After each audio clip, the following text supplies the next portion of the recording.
रात का अंधेरा और क्रिएट का सांप।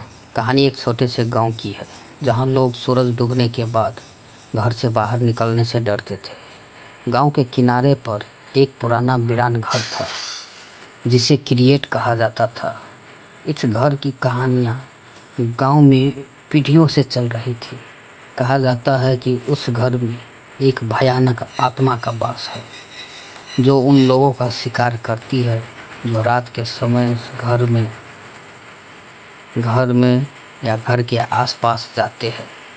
एक दिन गांव में एक नया आदमी आया जिसका नाम अर्जुन था। अर्जुन शहर से आया था और उसने गांव के पुराने अंधविश्वासों पर विश्वास नहीं किया। उसने गांव वालों से क्रिएट की कहानी सुनी और हंसी में उड़ा दी। उसने गांव वालों से कहा, मैं इस घर में रात बिताऊंगा और देखूंगा इसमें कितनी सच्चाई है। गांव वालों ने अर्जुन को बहुत समझाने की कोशिश की लेकिन वह नहीं माना। उसने रात के समय क्रिएट में जाने का फैसला किया। जब वह घर के अंदर दाखिल हुआ तो एक अजीब सी ठंड ने उसे घेर ली। घर के अंदर सन्नाटा पसरा हुआ था और अर्जुन ने महसूस किया कि वह अकेला नहीं है। जैसे ही अर्जुन घर के अंदर बाहर उसे दीवारों पर कुछ अजीब चित्र देखे। वे चित्र ऐसे लोगों के थे जिनकी आंखें पूरी तरह से काली थी और उनके चेहरे पर दर्द और पीड़ा झलक रही थी। अर्जुन का दिल तेजी से धड़कने लगा लेकिन उसने खुद को शांत रखने की कोशिश की। अचानक उसे अपने पीछे किसी के चलने की आवाज़ सुनी। उसने मुड़कर देखा लेकिन वहाँ कोई नहीं था और उसकी सांसें भारी हो रही थी और वह महसूस कर सकता था कि उसके आस-पास कुछ है। उसने सोचा कि यह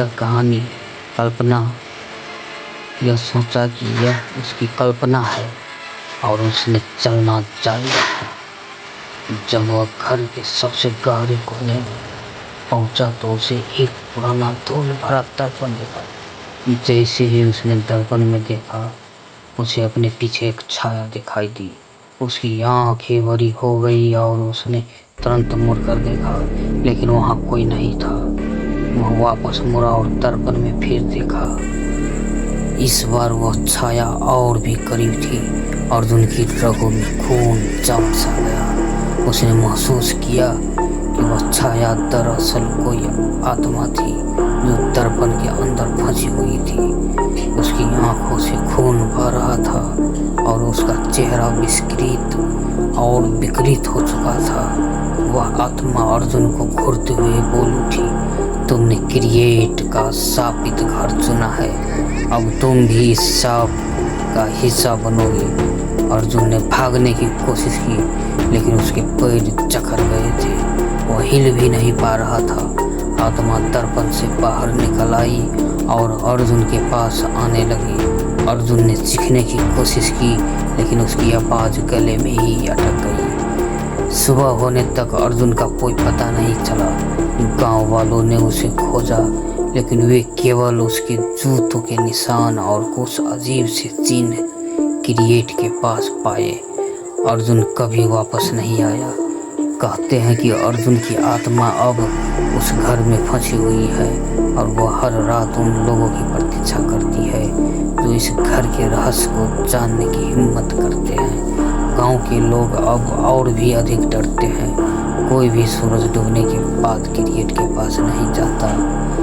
कहानी का अंत यही है कि अंधविश्वास और परंपराओं को हमेशा हल्के में नहीं लेना चाहिए। कुछ रहस्य और कहानियाँ वास्तव में सच हो सकते हैं। तो दोस्तों, ये कहानी अगर आप लोगों को अच्छा लगा हो कमेंट, शेयर और लाइक ज़रूर कीजिएगा दोस्तों। अगर अच्छा न भी लगे तो कमेंट करके ज़रूर बताएं दोस्तों। धन्यवाद दोस्तों, फिर मिलते हैं अगले वीडियो में।